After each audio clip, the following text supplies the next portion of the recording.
की हा विषय माझ्याकडला आहे, तर जी माझ्याकडे विषय नाहीये ते मी नाही बोललोय, आणि विषय त्यांना मी जी अगोदर बोललोय त्यांनी ती कट केलंय, त्याच्यानंतर पुढे ते बोलतायत. काय सांगितलं की बा ही एक एक पत्र असे जरा बोललो तर एक एक पत्र देणं ही पद्धत आपल्याकडे नाहीये, सगळी यादी एकदाच द्यावी लागेल.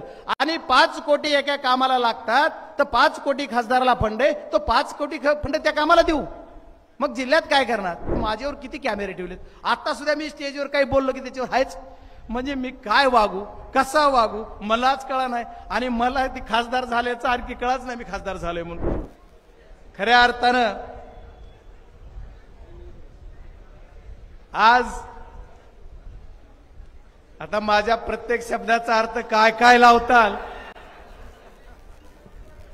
ठीक आहे, पण एक गरीबाचं लेकरू खासदार झालंय असंही बघा. कारण माझ्यातला कार्यकर्ता गुण हा जात नाही, कारण माझ्यात कार्यकर्ता गुण आहे. मी कुणी एखाद्या माझ्या माता भगिनी आल्या त्यांना जागा द्या, त्यांना ह्या माझा मी आतापर्यंत 25-30 वर्ष फक्त आणि फक्त हेच काम केलंय, त्याच्यामुळे माझ्यातला तो गुण जाणार कसा? वयाच्या तारुण्यात आल्यापासून आतापर्यंत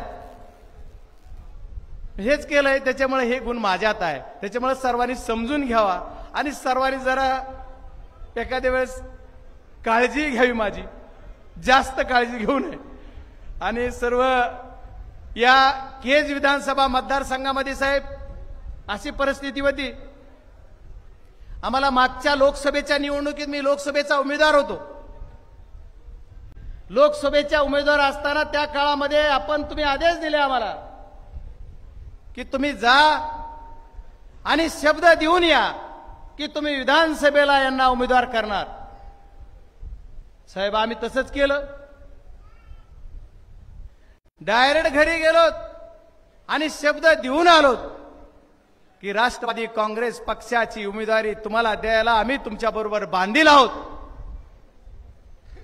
आणि साहेब उमेदवारी पण आदरणीय पवार साहेबांनी महाराष्ट्रात पहिली जाहीर केली, आणि पहिली उमेदवारी जाहीर केल्याच्या नंतर झालं काय, तर अवघ्या 8 दिवसातच त्यांनी आपल्याला सोडून दुसऱ्याबरोबर घरोबा केला. आम्ही निवडणूक दिला शब्द निवडणुकीमध्ये की तुम्ही आमचा प्रचार करा, तुम्ही आमच्या बरोबर राहा. त्यावेळची परिस्थिती अशी होती की साठे साहेबांची विनंती करू बाबा पक्ष तुमच्या सोबत राहणार आहे, तुम्ही काही काळजी करू नका, उमेदवारी त्यांना द्यायचं जाहीर केलंय. बिचाऱ्या साठे साहेबांनी सुद्धा प्रत्येक स्टेजवर प्रत्येक कार्यक्रमात यायचं काम केलं. मागच्या लोकसभेला काही ठिकाणी अपमानित करायचं सुद्धा काम त्या उमेदवारांनी केलं, पण साहेबांनी कधी पिच्छा सोडला नाही. असं काम आदरणीय साठे साहेबांनी त्यावेळेस केलं. या सर्व गोष्टी करत असताना पण या सर्व गोष्टीतून यांनी प्रचार करताना काय केलं, तर मागचा 25 वर्षाचा पाडा वाचला. असं केलं. अरे निवडणूक लोकसभेची आणि तुम्ही प्रचार विधानसभेचा करून घेताय आणि पुन्हा अपेक्षा पक्षाकडून करताय. तरी आदरणीय शरदचंद्र पवार साहेबांना आपण अध्यक्ष होता साहेब, तुम्ही उमेदवारी जाहीर केली आणि यांनी काम काय केलं, तर त्या निवडणुकीमध्ये आम्हाला 23,000 केज विधानसभा मायनस होता. पण तुम्ही एवढं सगळं काम चांगलं केलं, असं कसं झालं विचारलं तर ते आमचं काही काम नाही. मग आदरणीय साठे साहेबाला सांगितलं की तुम्ही जरा त्यांच्यावर सांगा यांनी काय केलं. ते म्हणले आता मला तुम्ही गप्प बसविलं. मी म्हणलं आता तुम्हालाच उभारावं लागतंय. आदरणीय साठे साहेबाला परत उभा केलं आणि साहेब गडीनं कसला विचार न करता मागची निवडणूक लढली आणि लढल्याच्या सुद्धा ताकदीनं आम्ही ती निवडणूक लढली.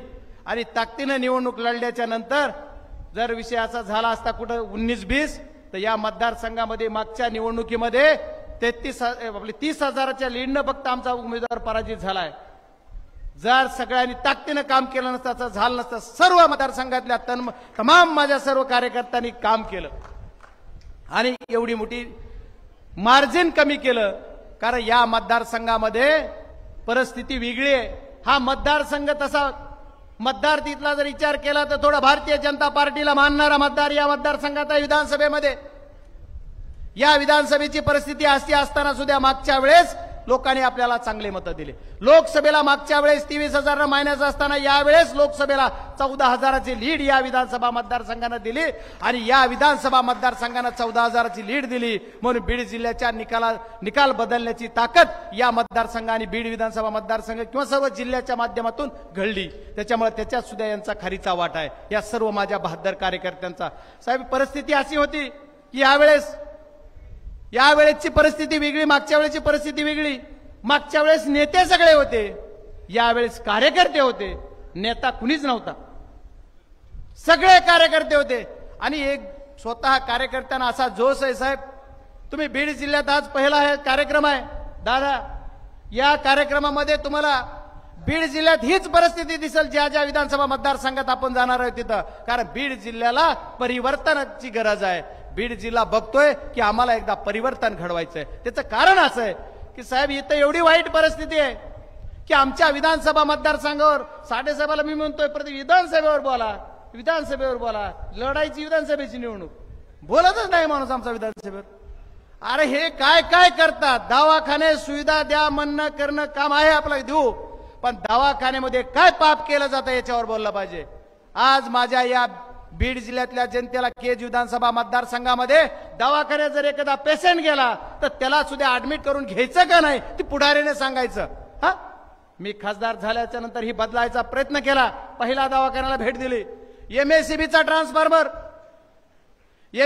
ट्रान्सफॉर्मर फेल झाला तर तो एक पुढारी सांगतो, कुणाचा सासरा सांगतो, कुणाचा नवरा सांगतो, कुणाचा काय सांगतो की आम्ही सांगितलं ते. आणि माझ्या कार्यकर्त्याला सरपंचाला सुद्धा फोन येतो की ही ट्रान्सफॉर्मर तू दिला, तुझ्या घरी येऊन दिलास.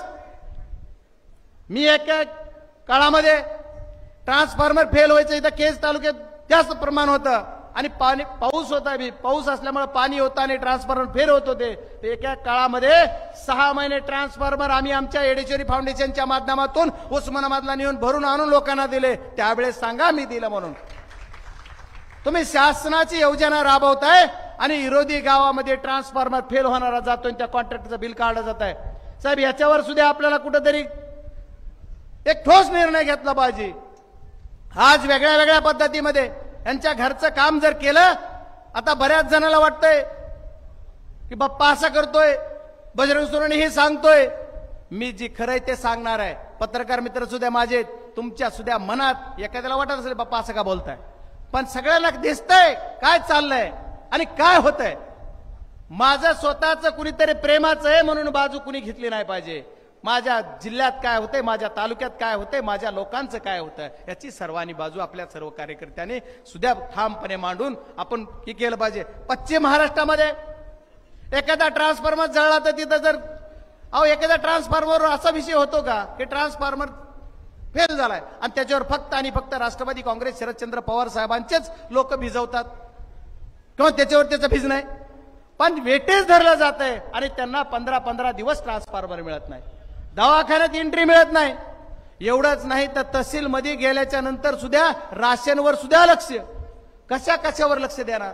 या सर्व गोष्टीचा विचार जर करायचा झाला तर मी खासदार झाल्याच्या नंतर पाटोदा ब्लॉकला मी परवा मीटिंग घेतली. आता परत मी इथं केज विभागाला सगळ्या विभागांनी बैठक घेऊन सांगणार आहे. अधिकारी महोदयांना सुद्धा माझी विनंती, पोलीस स्टेशन बी तसंच. आता आमचे सगळे पोलीस स्टेशन आहेत. मी उदय फोन केला तर सर्वांना सांगतोय की बाबा हो, तुम्ही फक्त संयमाने घ्या आणि काय करा, जे आहात तुम्ही जेची भूमिका घ्या. पण काही गोष्टी एवढे खोटे नाटे गुन्हे आमच्याकडे दाखल केले जातात, एवढं काय काय केलं जातंय. पोलीस स्टेशन मध्ये सुद्धा आज जर कुणी एखाद्या पुढाऱ्याने फोन केला तसंच झालं. परवा एका माझ्या कार्यकर्त्याला, मला माहित नाही पण जिम्मेदारी मी काय आणखी विचारलंय, पण मला असं कळलं की माझ्या एका केजच्या कार्यकर्त्याला पोलिसने मारलंच का, तर त्याने एक पोस्ट टाकली. तो गुन्हा आहे, त्याचं समर्थन मी करणार नाही. पण त्या कार्यकर्त्याला जर तुम्ही मारला असेल, मला माहित नाही, खरी माहिती मला कळालेली परवा, तर तुमच्या पोलीस स्टेशनला येऊन सुद्धा हा खासदार बसणार म्हणजे बसणार. तुम्ही माझ्या कार्यकर्त्याला मारला का? तुम्ही पोस्ट टाकली म्हणून मारता आणि दुसऱ्याला सोडता. ही सरकार किती दिवस कुणाचं आहे हे पोलीस यंत्रणेने सुद्धा बघितलं पाहिजे. माझी विनंती आहे सर्वांना, मी एवढे संयमानं बोलतोय, एवढ्या प्रेमानं सांगतोय, माझ्या पोलीस यंत्रणेने सुद्धा माझ्या जनतेला त्रास होईल असं वागितलं नाही पाहिजे. कुठल्या तरी एका विशिष्ट माणसाचं ऐकायचं, एका विशिष्ट लोकांचं ऐकून विशिष्ट गोष्टी करायच्यात असं झालं नाही पाहिजे. अशी यंत्रणा केली पाहिजे. मी परवा कलेक्टरना पण सांगितलंय, तुमच्या सर्वांच्या माहिती, कलेक्टर साहेब नशिबानं तुम्ही कलेक्टर झालाय, पण आमच्या सर्वांच्या विश्वासाला कुठं तडा जाईल असं तुम्ही काही वागू नका, असं मी सर्व यांना बऱ्याच गोष्टी काही सांगितलेल्या आहेत. पण या गोष्टीतून प्रत्येक अधिकाऱ्यानं आपण मीटिंगमध्ये हे सर्व विषय जे विषय येणार आहेत ते आपण एक मीटिंग घेऊन बोलू. MREGS आहे, भरपूर विषय या विषयावर बोलता येईल, पण या विषयामध्ये आमदार काय करतो, पालकमंत्री काय करतात, कोण काय करतं याच्यावर कुठंतरी बोलला पाहिजे. आणि या विषयाला कुठंतरी सर्व मीडियानं सुद्धा त्या गोष्टी खऱ्या मांडल्या पाहिजेत आणि खरं मांडून बोललं पाहिजे. मी परवा एक परवा माझ्याकडे कुणीतरी कार्यकर्ते आले कुठल्या भैयांच्या विधानसभा मतदारसंघातलेच, त्यांनी मला बोलतायत काहीतरी, त्याचा व्हिडिओ व्हायरल होतोय. सर्व मीडियानी पण मला विचारलं की तुमचा व्हिडिओ व्हायरल होतोय. मला पुण्याला मी आदरणीय साहेबाच्या तिथं होतो, मला त्यांनी विचारलं, म्हणलं काय होतोय, मी बघू द्या. मी बघितल्यानंतर त्यांना सांगितलं मी की हा विषय माझ्याकडला आहे, तर जी माझ्याकडे विषय नाहीये ते मी नाही बोललोय, आणि विषय त्यांना मी जी अगोदर बोललोय त्यांनी ती कट केलंय. त्याच्यानंतर पुढे ते बोलतायत की मी काय सांगितलं की बा ही एक पत्र असे जर बोललो तर एक पत्र देणं ही पद्धत आपल्याकडे नाहीये. सगळी यादी एकदाच द्यावी लागेल, आणि 5 कोटी एका कामाला लागतात, तर 5 कोटी खासदाराला फंड आहे, तो 5 कोटी फंड त्या कामाला देऊ, मग जिल्ह्यात काय करणार, असं बोलायचा माझा मिथित अर्थ होता. पण रेकॉर्डिंग केली, मग रेकॉर्डिंग करण्याला माणसं येतात कसे, रेकॉर्डिंग करतात कसे, जातात. माझ्यावर किती कॅमेरे ठेवलेत. आता सुद्धा मी स्टेजवर काही बोललो की त्याच्यावर आहेच. म्हणजे मी काय वागू, कसा वागू मलाच कळा नाही, आणि मला ती खासदार झाल्याचं आणखी कळाच नाही मी खासदार झालोय म्हणून. त्याच्यामुळे भानगड आहे थोडी, जरा समजून घ्या सगळे. मला सांगायचं आहे की एवढं वाईट काय केलंय मी की माझ्या प्रत्येक गोष्टीवर तुम्ही रिॲक्ट होता, आणि मी त्याच्यावर बोललो. त्याच्यानंतर पहिल्यांदा मी माझ्या बोलण्यामुळे जर माझ्या बीड जिल्ह्यातल्या कुठल्या एखाद्या कार्यकर्त्याचा, एखाद्या जनतेचा, किंवा एखाद्या माझ्या कार्यकर्त्याचा, कुणाचा किंवा मतदारांचा, बीड जिल्ह्यातल्या कुठल्याही माणसाचा अवमान झाला असला तर मी त्या सेनाची दिलगिरी व्यक्त करतो. पण तो दरेकर कोण आहेत, मंत्री आहेत का आता, हा विधान परिषद नाही, मला ती विरोधी पक्ष बघितले होते मी, त्याच्यामुळे त्यांना लवकर घाई झाली विरोधी पक्ष व्हायची. ते दरेकर सुद्धा म्हणजे जत्रेत निवडून आलात. आदरणीय दरेकर साहेब, तुम्हाला जत्रा माहित आहे का, मुंबईत बसून जत्रेमध्ये सज्जन असतात, चोर असतात, शाहू असतात, जत्रेमध्ये सगळे प्रेम करणारे असतात, जत्रेमध्ये सगळे आपल्याला कुणाला सहानुभूती देऊन करणार. जत्रा काय असते हे तुम्हाला माहित आहे. पण जत्रेमध्ये हे जे सगळे जत्रेचं मतीत अर्थ तुम्हाला काही माहित जर असला तर जत्रेमध्ये तुमच्यासारखे अलिबाबा जे आम्ही काट्या घेऊन हाकलून लावले, हे अलिबाबा आहेत. तुम्ही जत्रेमध्ये अलिबाबाच होते नाही, जत्रा आमची होती. जत्रेत तुमच्यासारखे आलेले अलिबाबा म्हणजे भारतीय जनता पार्टी आम्ही काट्या घालून हाकलून लावली, हे आमच्या जनता जनार्दनाने. त्याच्यामुळे त्या जत्रेचा काही विचार तुम्ही लई करू नका. आणि मजूर बी होते हो, मजूर सोसायटीचे मजूर बी आहेत, हे मजूर आहेत. हे बोलायला तर आमच्यावर मजूर आहेत, तुम्ही आमच्याकडे येऊ नका, लय आहे आमच्याबरोबर, आम्हाला तेवढं मोठं व्हायचंच नाही. मग सांगितलं तुम्ही तिकडे नको, इथंच बरेच जिल्ह्यात आपलं तितक्या लांब कुठं जावं. पण उगाच माझ्यावर बी बोलायले काय, मी लय खूप लहान कार्यकर्ता, इथं एक पालकमंत्री बोलतायत तेवढं बाद झालं. ते होते एकटे, आता ही इकडून जत्रा, भाजपची जत्रा म्हणले, जत्रेत निवडून आलेत. तुम्हाला आमची काय कळणार आहे जत्रा काय काय काय. बीड जिल्हा जत्रा आहे का कुणाला काय करते ती तुम्हाला कळून दाखविलं बीड जिल्ह्यानं, पण याची टीका करतात. या सर्व गोष्टीला आपण कुठेतरी उत्तर दिलं पाहिजे. कार्यकर्ते त्याच्यावर रिॲक्ट होतात. मी कुठं काही बोललो, एखाद्या लोकसभेत काही बोललो, त्याचा अर्थ काय लावायचा, त्याचा तिसराच अर्थ लावला जातोय. ही जी सोशल मीडियामध्ये एवढी पद्धत वाईट सुरू केली की मी एखाद्या धचं मा करणे आणि त्याला ट्रोल करणे, ही जी फसवेगिरीची त्यांनी यंत्रणा इथं बीड जिल्ह्यात आणून बसवलेली आहे, ही थांबवली पाहिजे. नाही तर मग दे दानादर आम्हालाही आमच्याकडे ती यंत्रणा जरी नसली, आमच्याकडे पैसा नाही बोगसची यंत्रणा आणून बसवायला. काय साहेब, खरंच नाही. त्याच्यामुळे ज्यांच्याकडे त्यांनी काय 21-21 लाख महिना, 22-22 लाख महिना देऊन यंत्रणा ठेवली जणू, आणि त्या यंत्रणा तेवढंच धंदा करते की कुठं सापडतोय बजरंग सोनवणे. मी तर कुठं सापडलोच नाही, कसा निघून गेलो कळालंही नाही. पण आता विधानसभेला तुम्ही कुठं अडकताल ही सुद्धा जनता कळू द्यायची नाही. असं जर नाही बंद केलं तर लय पक्का अडकताल. ही विधानसभा आपल्या बीड जिल्ह्यात 6 आमदार तर देणारच आहे, पण महाराष्ट्रात सरकार आणील तुम्ही असं वागताल, तुम्हाला कारणीभूत ठरणार आहे. त्याच्यामुळे या सगळ्या गोष्टीमध्ये आपल्याला प्रश्न भरपूर आहेत. आपल्याला साहेबांना ऐकायचंय, आणि आज अमोलदादांना पण ऐकायचंय. आपल्या एवढे प्रश्न आहेत. आदरणीय कृषी मंत्र्यांना माझी विनंती आहे की 20-21चा विमा द्या, त्याच्यावर बोला. 20-21चा विमाच मिळाला आमच्या जिल्ह्याला, सगळ्याला मिळाला, लातूरला मिळाला, धाराशिवला मिळाला आणि आम्हालाच मिळत नाही. मग ह्याच्यावर पत्रकार कुठे एखादा लिहा ना, हे पालकमंत्री द्या. माझी आज पत्रकारांनाच विनंती आहे की तुम्ही जरा एकदा त्यांचं बी लिहा राव, त्यांचं बी बोला. आम्हालाच प्रश्न खोचक साहेब, लय भानगड आहे जिल्ह्यात. हे सगळ्या गोष्टी ते तर बघा. बरं तेवढं जाऊ द्या, सोडून दिलं 20-21चं आम्ही सर्व समजू. आता 23-24चा सुद्धा इमा आम्हाला मिळाला नाही हो. हीच काय विसरले पत्रकार कोणी? म्हणजे जनतेला विसरलं नाही, जरा विचारा त्यांना काय झालं आमच्या बीड जिल्ह्यातल्या. कारण तुम्ही लोकशाहीतला चौथा आधारस्तंभ आहात, सर्वजण जागरूक आणि खूप सुज्ञ आणि सर्व चांगले माणसं आहात. माझी एकच विनंती आहे, यांना हे विचारा याचं काय झालं. आता परवाच मी एक क्लिप बघितली, कृषी विभागात काय 300 कोटीचा घोटाळा. मला माहित नाही बरं का, कारण आपलं तेवढं काय माहितीचं, आपलं तेवढे उंची बी नाही म्हणले नाही. पण मी सुद्धा देशाच्या उच्च सभागृहात गेलोय आणि माझी उंची बीड जिल्ह्यातल्या जनतेनं दाखवून दिली. आणि मला वाटतं की प्रोटोकॉल प्रमाणे माझंही पद आता काय लहान नाही राहिलेलं. बजरंग सोनवणे चिल्लर आहे हो, पण राष्ट्रवादी काँग्रेसचा शरदचंद्र पवार पार्टीचा खासदार बजरंग सोनवणे जर म्हणलं तर त्याची उंची उंचच आहे. त्याची उंची आता कमी तुम्ही करू शकणार नाहीत. आणि आता मान्य करा यार, किती 2 महिने झाले, 2.5 महिने झाले, एकदा मान्य करा की बीड जिल्ह्यानं बजरंग सोनवणेला खासदार केलंय. एकदा मान्य करा. किती दिवस तुमच्या डोक्यातलंच जाय नाही. कुणी खासदारकी सोडून आमदार बी झालं, ते समाधानी आहेत, त्यांचं काय नाही, ती बघ ती ओके ओके ओके म्हणायला. पण तुमच्या डोक्यातलं जाय नाही. नवरा नवरी शांत आणि करवलीच मांडायला, त्यांचं चाललंय काय कळा ना मला.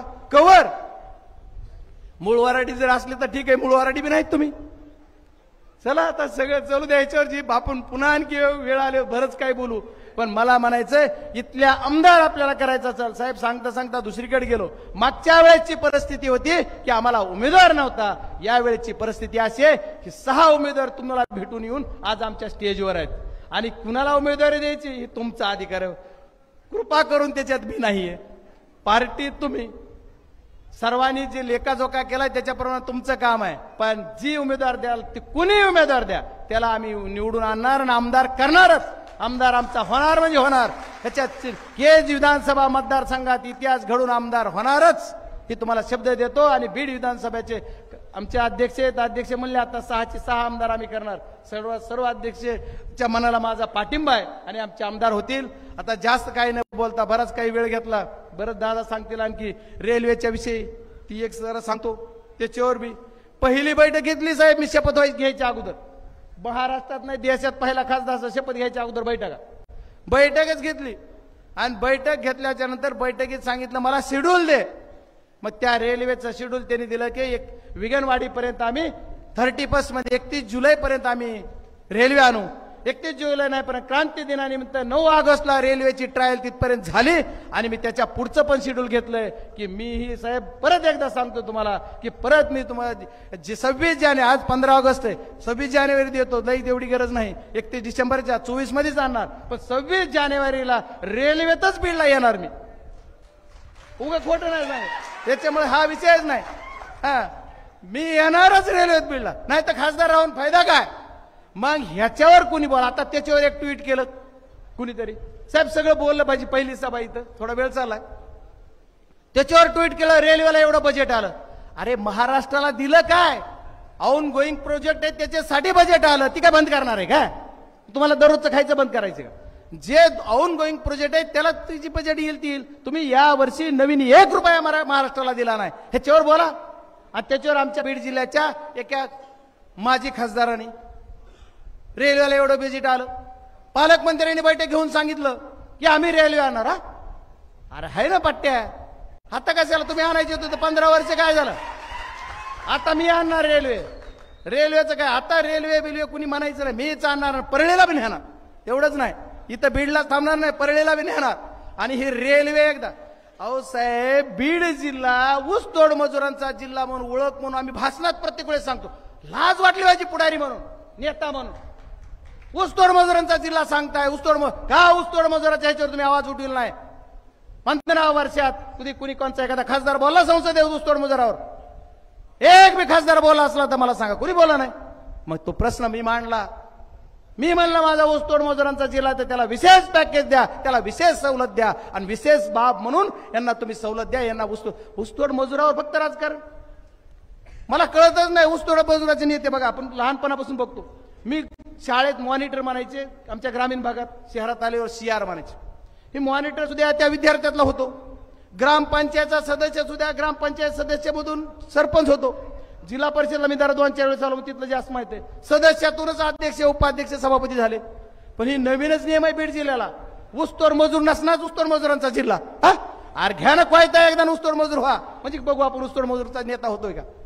ऊसतोड मजुरांचा नेता ऊस तोडणारा का नाही? ऊस तोडणाऱ्या माझ्या एका नेत्याला ऊसतोड मजुरांचा नेता करा आणि त्याला तिथं महामंडळाचा अध्यक्ष करा, त्याला महामंडळ द्या, त्याला काय द्या. आता 5 वर्ष मागच्या वेळेस म्हणत होते, हेच ठीक आहे, त्यांचेच भाषण आहेत आमच्या स्टेजवर, ऊसतोड मजूर झाला पण ऑफिसच नाही, पैसाच नाही. मग आता ह्या 5 वर्षात आता झालं ना, या 5 वर्षात कुठे आहे? या 5 वर्षात सुद्धा पत्ता दिसत नाही मला कुठं काय. मग एखाद्या ऊसतोड सर्टिफिकेट दिले, प्रमाणपत्र दिले, सवलत काय दिली? ऊसतोड मजुरांना सुद्धा आमचे नेते आदरणीय शरदचंद्रजी पवार साहेबांनी मागच्या वेळेस 34% वाढ ऊसतोड मजुरांसाठी केली. आणि ती दिलं कुणी? चालू असणाऱ्या कारखानदारांनी, आमच्यासारख्या ज्यांचे कारखाने चालू आहेत, ज्यांचे बंद कारखाने, त्यांनी काय दिलं? त्यांचा काय संबंध आहे? मग ऊसतोड मजुरांना सुद्धा 34%ची वाढ कारखानदारांनी दिली आणि द्यायला आदरणीय पवार साहेबांनी लावली मीटिंग घेऊन की तुम्ही 34% वाढ द्या. इतिहासात कधी 34% मजुरीत वाढ झाली नाही. आदरणीय गोपीनाथरावजी मुंडे साहेब होते त्यावेळेस सुद्धा 34% वाढ कधी झाली नाही. आणि त्यांनी जी ऊसतोड मजुरांसाठी करायचे ते काम पुढे कोणी चालू ठेवलं नाही. ते आदरणीय पवार साहेबांनी ते द्यायला सांगितलं. त्याच्यामुळे आम्हाला त्यांची जाण आहे, तुम्हाला त्याची कुठं जाण आहे? या सर्व गोष्टीचा आपण विचार केला पाहिजे आणि विचार करून आपण येणाऱ्या पुढच्या निवडणुकीमध्ये आपण का मतं शरदचंद्रजी पवार पार्टीला द्यायचेत हे तुम्ही सगळ्यांनी विचार केला पाहिजे. आपला आमदार का आणायचा आहे तर आपले कामं झाले पाहिजेत, आपल्याला न्याय मिळाला पाहिजे. याच्यासाठी तुम्ही सर्वांनी मदत करावी, आशीर्वाद द्यावा. आता लय बोलत राहिलो तर मग सगळं धरूनच उडतील मला, त्याच्यामुळे आता थांबवतो आणि तुम्हाला सर्वांना एक विनंती करणार आहे, प्रेमानं तुम्ही सर्वजण जंग जिंकू शकता, सर्वजण प्रेमानं. माझा स्वभावच बदलला का नाही बघा बरं. कुणी बी काय केलं, माझा लोकसभेची उमेदवारी मिळायच्या अगोदरचा स्वभाव आणि त्याच्यानंतरचा स्वभाव फार उलटच झालाय. लय जण आणतात चिडीवर असं, हे हायपर हो हायपर होईच ना, काय करा. मी म्हणतो ठीक आहे तुझंच खरं, काय करा. तरी एखादं कुठंतरी पार्क होते माझ्याकडून, पण आवर तुला अरे नाही थांब जरा. तसं मी माझं, तसा तुमचाही बदला. आता तुम्ही एकदा परिवर्तन करा, सर्वजण करून आपण सगळ्या चांगल्या पद्धतीने काम करू. एवढंच बोलतो. खूप खूप धन्यवाद.